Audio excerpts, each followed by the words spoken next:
हाथों में लाठी है, मजबूत उसकी कद काठी है, हर बाधा वो कर देता है दूर, दुनिया उसे कहती है मजदूर। नमस्कार, डीडी बिहार के खास कार्यक्रम आयाम में आप सभी का बहुत बहुत स्वागत है। आपके साथ आपकी होस्ट मैं हूं मुस्कान। हर व्यक्ति का सपना होता है कि उसका एक खुद का घर हो, सामने अच्छी सड़क हो, स्वास्थ्य की अच्छी सुविधा हो, खेती बाड़ी अच्छे से चले ताकि अच्छी और ताज़ा सब्ज़ी मिल सके। लेकिन हम ये भी जानते हैं कि ये हमारे मजदूर भाई बहन की मेहनत और लगन का ही नतीजा है कि आज इन सभी चीज़ों का हम आनंद ले पा रहे हैं। तो दर्शकों, आज का हमारा विषय है श्रमिकों के अधिकार एवं कानून, और इसी में बात करने के लिए आज हमारे साथ मौजूद है गणेश कुमार शाह। तो सर, बहुत बहुत स्वागत है आपका। बहुत बहुत धन्यवाद आपका। सर, जैसा कि हम सब जानते हैं कि पूरा देश है जो 1 मई को श्रमिक दिवस मनाया जाता है पूरे देश में, तो मैं आपसे ये जानना चाहूँगी इसके पीछे की वजह क्या है और क्यों मनाया जाता है श्रमिक दिवस। देखिए, इस मजदूर वर्ग का जो उदय हुआ है वो औद्योगिक क्रांति के बाद हुआ है। पहले के ज़माने में शिल्पकार हुआ करते थे, उनको समाज में काफ़ी इज्जत मिलती थी, उनके पास पैसा भी हुआ करता था। धीरे धीरे जैसे जैसे औद्योगिक क्रांति बढ़ती गई, नियोजक ज़्यादा से ज़्यादा मुनाफा कमाने के कारण जो है मज़दूरों का ज़्यादा से ज़्यादा शोषण करने लगे, और इसी के आक्रोश में धीरे धीरे मजदूर इकट्ठा होने लगे। जब प्रारंभ के समय में कारखाने अधिक थे, मज़दूरों को काफ़ी ज़्यादा काम करना पड़ता था क्योंकि मज़दूरों की संख्या कम थी। 15 घंटे 16 घंटे उनके कार्य के घंटे होते थे। इन्हीं कार्य के घंटों के विरोध में श्रमिकों ने पहली बार 1 मई 1886 को शिकागो के हे मार्केट में अपना विरोध प्रदर्शन किया, आंदोलन किया, और उस आंदोलन में जो है उनको जो है सो गोली खानी पड़ी। कई श्रमिक मारे गए, हालांकि कई पुलिसकर्मी भी उसमें मारे गए। इसी आंदोलन की याद में पहली बार जो है आपको 1889 में श्रमिक संघों का जो महासंघ था उसने निर्णय लिया कि हम हर वर्ष 1 मई को अंतर्राष्ट्रीय श्रम दिवस के रूप में मनाएंगे, और तभी से यह अंतर्राष्ट्रीय श्रम दिवस जो है प्रचलन में आ गया है। भारत में पहली बार आपको ये जो अंतर्राष्ट्रीय श्रम दिवस है वो आपको 1923 में मनाया गया था, लेबर किसान पार्टी के जो अध्यक्ष थे उस समय, उनके द्वारा।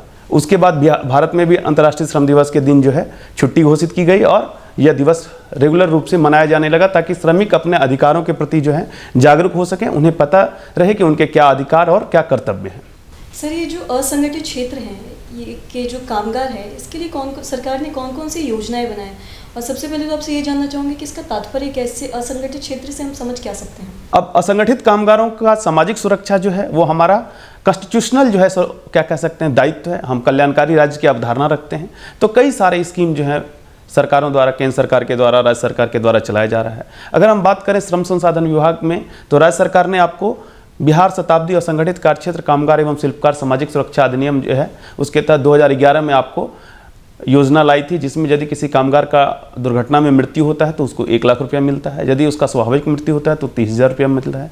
अगर वह आंशिक रूप से अपंग होता है, अस्थायी रूप से, तो आंशिक अस्थायी अपंगता में 37,500 रुपया, और पूर्ण अपंगता यदि अस्थायी रूप से होती है तो उसमें 75,000 रुपये का प्रावधान है। इसके अलावा उनको असाध्य रोगों में विभिन्न प्रकार की बीमारियों के हिसाब से भी लाभ मिलते हैं। इसके अलावा कई कामगार ऐसे हैं जो राज्य के बाहर जाकर के अपनी आजीविका कमाते हैं, तो ऐसे कामगारों का अगर राज्य के बाहर किसी कारण से प्रवासी मजदूरों का दुर्घटना में मृत्यु होता है तो उनको दुर्घटना मृत्यु के फलस्वरूप 1 लाख रुपये का अनुदान विभाग के द्वारा दिया जाता है। और यदि उनका अस्थायी अपंगता होता है पूर्ण रूप से तो 75,000 रुपये, और अस्थायी अपंगता आंशिक रूप से होता है तो 37,500 रुपये का अनुदान भी प्रवासी मजदूरों को दिया जाता है। इन सब के अलावा आपको जो अनऑर्गेनाइज्ड वर्कर का BOCW का सोशल सिक्योरिटी बोर्ड है, वो BOCW का बोर्ड भी कई तरह की योजनाओं को चलाता है, जिसमें मातृत्व लाभ की योजनाएं हैं, विवाह सहायता की योजनाएं हैं, आपको उसमें शिक्षा से जुड़ी हुई योजनाएं हैं।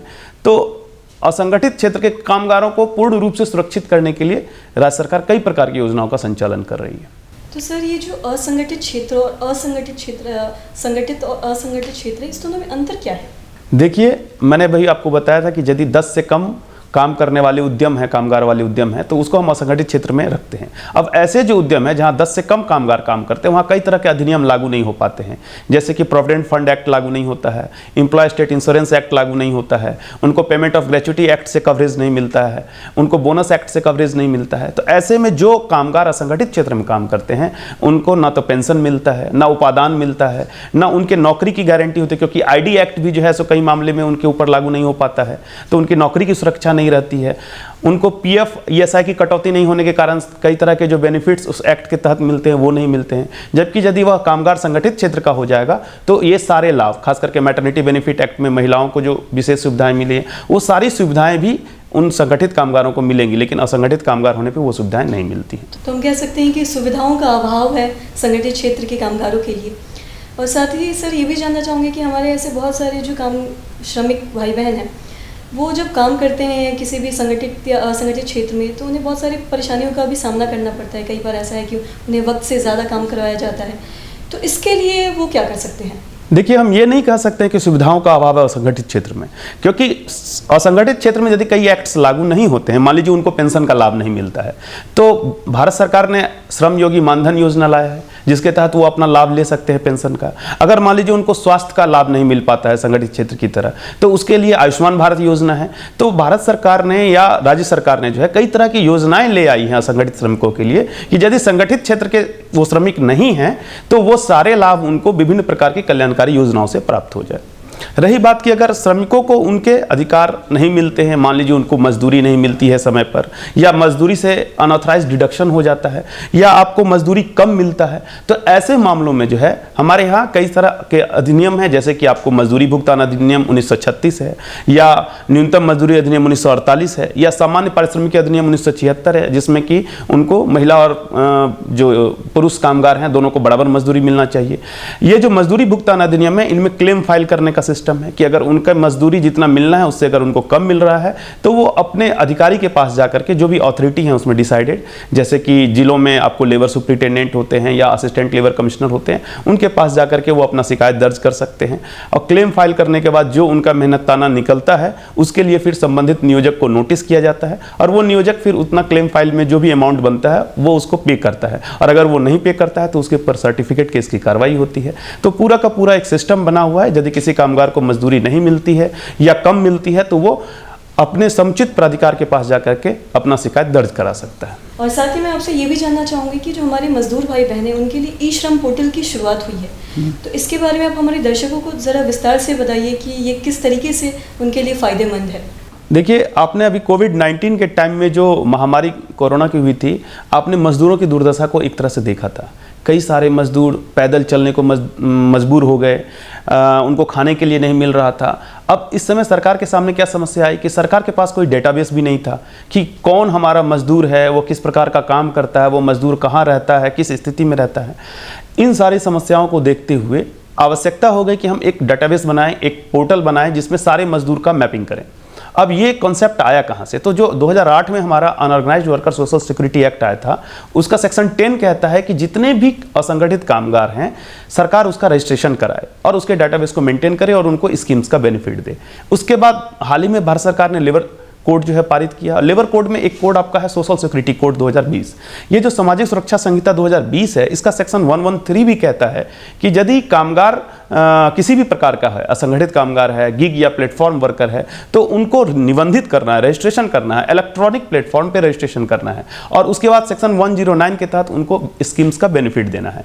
तो इन्हीं सारे बातों को ध्यान में रखते हुए भारत सरकार ने जो है ई श्रम पोर्टल को लाया है, जिसका मुख्य उद्देश्य है कि हम सारे कामगार का मैपिंग कर लें, सारे कामगार इस पोर्टल पे हमारे आ जाएं। और इसी के तहत बिहार में जो है आपको 3.49 करोड़, लगभग 3.5 करोड़ वर्कर्स का रजिस्ट्रेशन किया जाना है असंगठित कामगार के रूप में।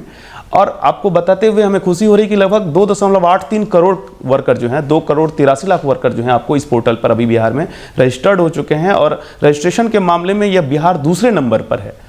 आपको जितने भी कामगार बिहार में रजिस्टर्ड हुए हैं ई श्रम पोर्टल पर, उनको फिलहाल तुरंत के लिए जो है असंगठित क्षेत्र की जो हमारी योजनाएं, उनका बेनिफिट्स तो है ही, और आने वाले समय में जो अधिनियम के तहत स्कीम फ्रेम किए जाएंगे उन स्कीम्स का उनको लाभ मिलेगा।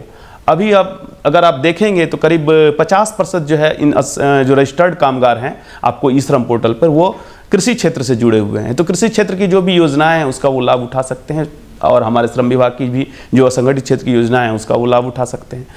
और ये भी आश्चर्य की बात है कि बिहार में आपको करीब 52.5% जो निबंधित कामगार हैं वो महिला कामगार हैं, यानी पुरुष कामगारों की तुलना में महिला कामगारों का ज़्यादा निबंधन हुआ है, जो बिहार में महिला सशक्तिकरण को भी दर्शाता है। सर, आपने रजिस्ट्रेशन की बात की, लेकिन कुछ ऐसे भी कामगार हैं जिनको है जो इसके बारे में जानकारी नहीं है, तो आप क्या हमारे दर्शकों को बताएंगे कि रजिस्ट्रेशन की प्रक्रिया क्या है, किस तरीके से अपने आप को ई पोर्टल पर रजिस्टर कर सकते हैं? देखिए, ई श्रम पोर्टल पर रजिस्ट्रेशन बहुत ही आसान है। पहला तरीका तो है कामगार खुद अपना रजिस्ट्रेशन करा सकता है। इसके लिए उसके पास आधार नंबर और बैंक खाता संख्या होनी चाहिए। बस अगर उसके पास आधार लिंक्ड मोबाइल है तो वह ई श्रम के पोर्टल पर जा करके ऑनलाइन सर्च करके और उस पोर्टल पे अपने से अपना रजिस्ट्रेशन कर सकता है। अगर वह खुद करने में सक्षम नहीं है तो वह नज़दीकी सीएससी केंद्र में जा करके अपना रजिस्ट्रेशन करा सकता है। सीएससी केंद्र को इसके लिए प्राधिकृत किया गया है और अगर फिर भी उसे कोई समस्या होती है तो वह नज़दीकी श्रम कार्यालय में जा करके इसके संबंध में विशेष जानकारी ले और अपना निबंधन कराए, और उसे कराना ही चाहिए ताकि आने वाले दिनों में बिहार सरकार जो भी योजनाएं चलाएंगी तो उसमें उनको बेनिफिट्स मिलने वाला है इस पोर्टल के माध्यम से। श्रमिकों की स्वास्थ्य की क्या प्रावधान है, जो मतलब दिन रात कारखानों में दिन रात काम करते हैं, तो उनके सुरक्षा, स्वास्थ्य की सुरक्षा की क्या प्रावधान है? कि जो भी वर्कर आपका फैक्ट्री में काम करता है तो उसके लिए एक एक्ट स्पेशल बनाया है भारत सरकार ने, फैक्ट्री एक्ट 1948, कारखाना अधिनियम 1948। और यह कारखाना अधिनियम जो है उसके कार्य के दशाओं को नियंत्रित करता है, जिसमें कि उसके स्वास्थ्य, सुरक्षा, कल्याण, उसके कार्य के घंटे और उसकी जो छुट्टियां हैं उन सबको रेगुलेट किया गया है। अब यदि इस फैक्ट्री एक्ट को देखेंगे तो सेक्शन 11 से लेकर सेक्शन 20 तक इसके स्वास्थ्य संबंधी प्रावधान है। जैसे कि जहां वर्कर काम कर रहा है वहां जो है सो तापमान नियंत्रित होना चाहिए, वहां पर जो है सो हवा का क्रॉस वेंटिलेशन होते रहना चाहिए, उनके कार्यस्थल पर स्वच्छ पेयजल की व्यवस्था होनी चाहिए, यूरिनल्स होना चाहिए, टॉयलेट्स होना चाहिए। ये सारी व्यवस्था स्वास्थ्य के दृष्टिकोण से है। सुरक्षा के दृष्टिकोण से यदि कोई गतिशील मशीन के आसपास काम कर रहा है तो उसके लिए चुस्त कपड़े होने चाहिए। यदि कोई गतिशील मशीन है तो उसके चारों तरफ घेराबंदी होनी चाहिए। उसके बाद जितने भी उसके हैवी मशीन्स हैं उसका रेगुलर जांच होना चाहिए ताकि वो मशीन का जो जंजीर है या जो भी सामान है वो कमज़ोर होकर टूट ना जाए या दुर्घटना का शिकार ना हो जाए श्रमिक।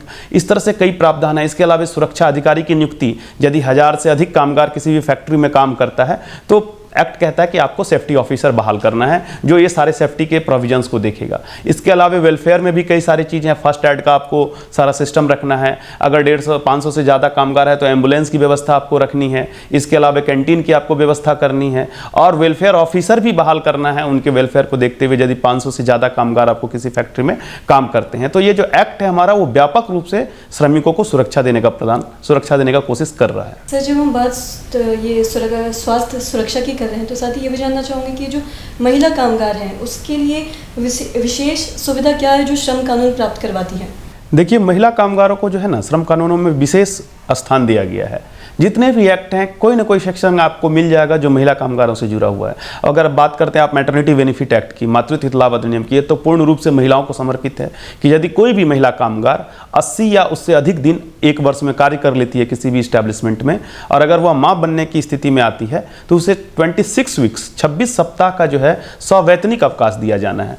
मतलब पूरे वेतन पर उसको 26 सप्ताह की छुट्टी मिलेगी। उसके अलावा भी एक्स्ट्रा छुट्टी का प्रावधान है उस एक्ट में। अगर उसका स्वास्थ्य में सुधार नहीं होता है या कोई और कॉम्प्लिकेशन आता है तो 1 महीने का भी फिर एक्स्ट्रा छुट्टी उसको सवैतनिक अवकाश मिलेगा। चिकित्सीय बोनस का भी प्रावधान उस अधिनियम में किया गया है। आपको 3500 रुपये तक का चिकित्सीय बोनस मिलेगा। उसके बाद अगर आप बात करते हैं फैक्ट्री एक्ट की तो उसमें भी महिलाओं से जुड़े हुए कई प्रावधान हैं। जैसे कि कोई रोटेटिंग मशीन है तो उसमें महिलाएं जो है सो उसकी साफ सफाई नहीं करेंगी, उसमें ग्रीजिंग नहीं करेंगी। अगर कोई रुई धुनकी का काम हो रहा है तो वहाँ पर महिलाएं काम नहीं करेंगी। महिलाओं के कार्य के घंटों को भी नियंत्रित किया गया है। अगर बात करें आप बिहार दुकान प्रतिष्ठान अधिनियम की या फिर कारखाना अधिनियम की तो सुबह 6 बजे से शाम 7 बजे तक ही महिलाएं काम कर सकती हैं। विशेष परिस्थिति में अगर निरीक्षक अनुमति देता है तो रात्रि के 10 बजे तक वो काम कर सकती हैं। तो कार्य के घंटे भी उनके नियमित किए गए हैं ताकि उनकी सुरक्षा बनी रहे। इसके अलावा क्रेच की व्यवस्था जो है वो भी मैंडेटरी किया गया है एक्ट में। अगर 30 से अधिक कामगार काम करते हैं, महिला कामगार यदि किसी फैक्ट्री में, तो नियोजक को एक बच्चों के देखभाल के लिए शिशु कक्ष बनाना है, क्रेच बनाना है। और मैटरनिटी बेनिफिट एक्ट में प्रावधान भी किया गया कि उस क्रेच में महिला जो है 4 बार जाएगी बच्चों के दुग्धपान कराने के लिए। तो कई तरह की व्यवस्थाएं महिलाओं को जो है सो श्रम कानून देता है। यदि वेज के मामले में बात करें तो महिला और पुरुष को बराबर वेज मिले एक ही काम के लिए, इसके लिए भी भारत सरकार का अधिनियम है आपको समान पारिश्रमिकी अधिनियम, जिसमें कि स्पष्ट रूप से कहा गया कि आप एक कार्य करने वाले महिला और पुरुष के बीच में अलग अलग वेतन नहीं दे सकते हैं, नहीं तो आपको इसके लिए कानूनी रूप से दंडित किया जाएगा। सर, आपने अभी बच्चों और मैटरनिटी की बात की, साथ ही ये भी जानना चाहूँगी कि कई बार ऐसा देखा गया है कि जब माता पिता जो मजदूर भाई बहन हैं वो जब काम करने जाते हैं तो साथ ही उनके बच्चे भी साथ काम करने चले जाते हैं। हालांकि हम सब जानते हैं कि बाल मजदूरी गलत है और इस वजह से उनकी शिक्षा पे भी बहुत ज़्यादा प्रभाव पड़ता है। तो ये बाल मजदूरी कम करने के लिए क्या है जो कानून बने हैं?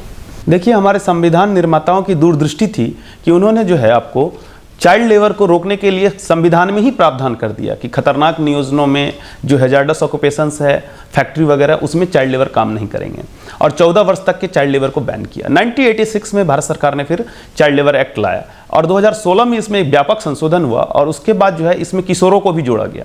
अभी जो वर्तमान प्रावधान है उसके तहत 14 वर्ष से कम उम्र का जो बालक है वो कहीं भी काम नहीं कर सकता है, किसी भी इस्टेब्लिशमेंट में काम नहीं कर सकता है। उसमें केवल सुविधा ये दी गई है कि अगर उसका कोई अपना पारिवारिक व्यवसाय है, कोई ऐसा उद्यम है जो उसके परिवार के लोग ही चलाते हैं, तो उसमें वो स्कूल टाइम के अलावे कभी कभी हेल्प कर सकता है ताकि उसका स्किल डेवलपमेंट होता रहे, लेकिन वो काम नहीं कहीं कर सकता है दूसरे एस्टैब्लिशमेंट में। उसके अलावे मनोरंजन उद्योग में भी अपने पढ़ाई को बिना प्रभावित किए हुए वो काम कर सकता है, अपने स्किल को बढ़ा सकता है, लेकिन उसको वर्क नहीं कहा गया है, उसको स्किल अपग्रेडेशन के रूप में देखा गया है।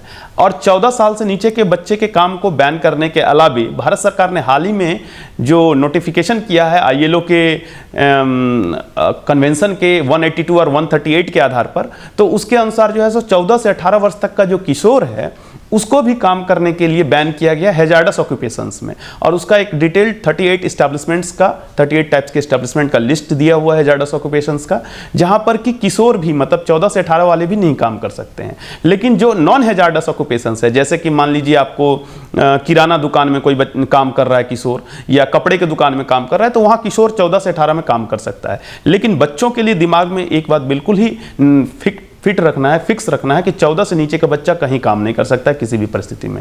अब इसको राइट टू एजुकेशन से भी जोड़ के आप देखिए कि 14 तक के बच्चों को हमको निःशुल्क शिक्षा देनी है, इसीलिए हर एक बच्चे को हमको 14 जो नीचे है 6 से लेकर 14 वर्ष तक का उसको स्कूल पहुंचाना है, स्कूल में उसको एडमिशन करवाना है और उसको शिक्षित करना है ताकि एक राष्ट्र में उसकी जो भागीदारी है वो एक बेहतर तरीके से हो सके। तो बहुत सारे कानून के बारे में आपने हमारे दर्शकों को बताया, तो सर ऐसी कौन सी नई योजनाएं हैं जो हमारे भारत सरकार, राज्य सरकार ने हमारे कामगारों के लिए, हमारे श्रमिकों के लिए बनाई है? देखिए, कई तरह की योजनाएं जो है सो श्रमिकों के हित में लाई गई है। जैसे कि हाल ही में श्रम योगी मानधन योजना लाया गया था, जिसमें यह प्रावधान किया गया है कि कंट्रीब्यूशन के आधार पर कुछ कंट्रीब्यूशन वर्कर करेंगे और कुछ कंट्रीब्यूशन सरकार करेगी। 50-50 कंट्रीब्यूशन के आधार पर 18 से लेकर 40 वर्ष तक के वर्कर जो है अपना रजिस्ट्रेशन कराएंगे और 60 साल के बाद उनको न्यूनतम 3,000 रुपये का मासिक पेंशन दिया जाएगा। इसके अलावे प्रधानमंत्री सुरक्षा बीमा योजना, प्रधानमंत्री जीवन ज्योति बीमा योजना, ये सारी योजनाएं जो हैं वो कहीं ना कहीं असंगठित कामगारों को देखते हुए लाई गई है। आयुष्मान भारत योजना जो है, जिसमें 5 लाख तक का बीमा कवरेज है, वो भी आपको कामगारों को दृष्टिकोण से या गरीबों के दृष्टिकोण से ही लाया गया है। बिहार सरकार भी आपको जो है बिहार असंगठित कामगारों के लिए जो है सामाजिक सुरक्षा योजना लाई है 2011 में। उसके अलावा प्रवासी मजदूरों के लिए प्रवासी मजदूर दुर्घटना अनुदान योजना है। BOCW में जो रजिस्टर्ड वर्कर हैं कंस्ट्रक्शन वर्कर बोर्ड में, उन वर्कर्स के लिए भी 16 प्रकार की विभिन्न योजनाएं जो है कंस्ट्रक्शन वर्कर बोर्ड चलाता है। इसके अलावा और भी कई तरह की योजनाएं हैं जिनका लाभ परोक्ष या अपरोक्ष रूप से जो है, प्रत्यक्ष या परोक्ष रूप से जो है श्रमिकों को मिलता रहता है। तो दर्शकों, हमारे भारत सरकार और राज्य सरकार ने हमारे श्रमिक भाई बहन के लिए बहुत सारी योजना तो बनाए हैं, लेकिन हमारे जो मजदूर भाई बहन या जो आम लोग हैं उनके पास कानून की जानकारी नहीं होती है। तो किसी भी इंसान के लिए कानून की जागरूकता कितना ज़रूरी है उनके लिए? जी बिल्कुल, यदि कानून की जानकारी आम जनमानस तक नहीं पहुँचे या उन गरीब मजदूरों तक नहीं पहुँचे और वो केवल किताबों में रह जाए तो उस कानून का कोई मतलब नहीं निकलेगा। यदि सरकार ने न्यूनतम मजदूरी अधिनियम बनाया और कहा कि भाई आप इससे कम मजदूरी नहीं दे सकते हैं, और सरकार समय समय पर मजदूरी की दर निर्धारित करती है, लेकिन श्रमिक को पता ही ना हो कि वह मजदूरी की दर कितनी है, तो फिर वह शोषित ही होता रहेगा। तो इसीलिए जानकारी बहुत ज़रूरी है और इसके लिए जो अवेयरनेस का जितना भी माध्यम है, चाहे वो सोशल मीडिया प्लेटफॉर्म हो, चाहे वो प्रिंट मीडिया हो, इलेक्ट्रॉनिक मीडिया हो, आपका दूरदर्शन चैनल हो, या और जितना भी माध्यम हो, उन सब के माध्यम से इसकी जानकारी अधिक से अधिक दी जाए। विभिन्न प्रकार के कामगारों के लिए सरकार ने जो भी योजनाएं बनाई हैं, जो भी नियम बनाए हैं, उससे उनको क्या बेनिफिट्स हो सकता है, इसकी जानकारी समय समय पे उनको मिलती रहे ताकि वो अधिक से अधिक इनका लाभ उठा सकें। तो हमारे श्रमिक भाई बहन को कानून की जानकारी मिले, इसी के लिए हम ये कार्यक्रम आज लेके आए। तो साथ ही ये भी जानना चाहूँगी कि जो हमारे कामगार कर्मचारी राज्य बीमा निगम के निबंधित होते हैं, उससे क्या लाभ प्राप्त होते हैं? देखिए, जहाँ भी 10 से अधिक कामगार काम करते हैं किसी भी इस्टेब्लिशमेंट में, फैक्ट्री में, कहीं भी, तो ऐसे कामगारों के ऊपर जो है आपको कर्मचारी राज्य बीमा अधिनियम लागू होता है। अब इसके लिए सरकार ने व्यवस्था की है कि इसमें नियोजक जो है 3.25% और जो कामगार है वो 0.75% जो है अपना अपना अंशदान देगा, और इस अंशदान का जो है कोष बनेगा, तो वो कोष है ईएसआई का अपना, और उस कोष से आपको बहुत तरह का बेनिफिट दिया जाता है। जैसे इसमें बीमारी का लाभ दिया जाता है। बीमारी के लाभ में है कि आपको कोई श्रमिक अगर बीमार हो गया तो उसको 91 डेज तक स्टैंडर्ड बेनिफिट रेट जो है उसका जो मजदूरी है उसके 70% के दर से उसको पैसा मिलता है। उसके अलावा वर्धित बीमारी लाभ है, जिसमें कि यदि कोई महिला श्रमिक ट्यूबेक्टोमी कराती है या कोई पुरुष श्रमिक आपको वैसेक्टोमी कराता है, तो उसमें उसको जो है 14 दिन का महिला श्रमिकों को और 7 दिन का पुरुष श्रमिकों को जो है पूरे वेतन का छुट्टी मिलता है, पूरे वेतन देते हुए। उसके अलावा 2 वर्ष तक का उनको जो है एक्सटेंडेड बेनिफिट है बीमारी के केस में।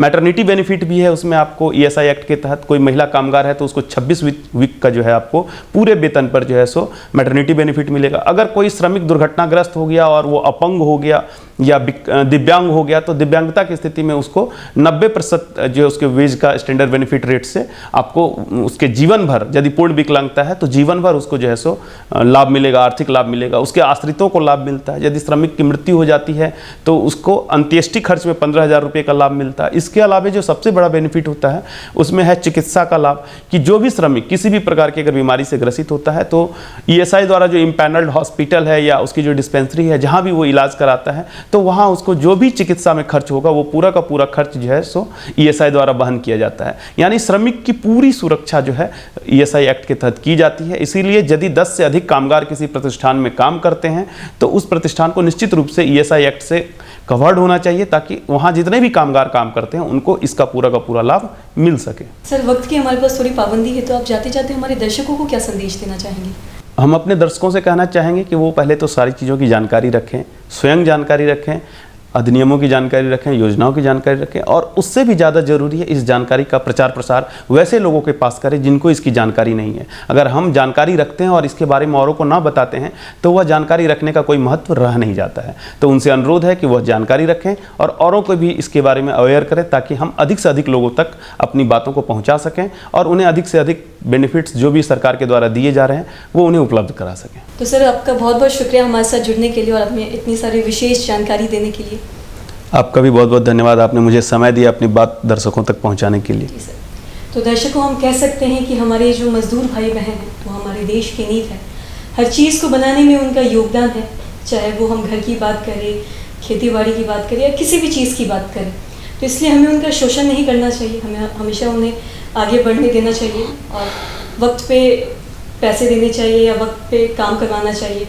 तो दर्शकों, अगर हमारे जो श्रमिक वर्ग आगे बढ़ेगा तो हमारा, आपका और पूरे देश का है जो विकास होगा। तो दर्शकों, आज के लिए इतना ही। मिलेंगे अगले अंश में फिर एक नए कार्यक्रम और एक नए विषय के साथ। तब तक दीजिए मुस्कान को इजाज़त और देखते रहिए डीडी बिहार।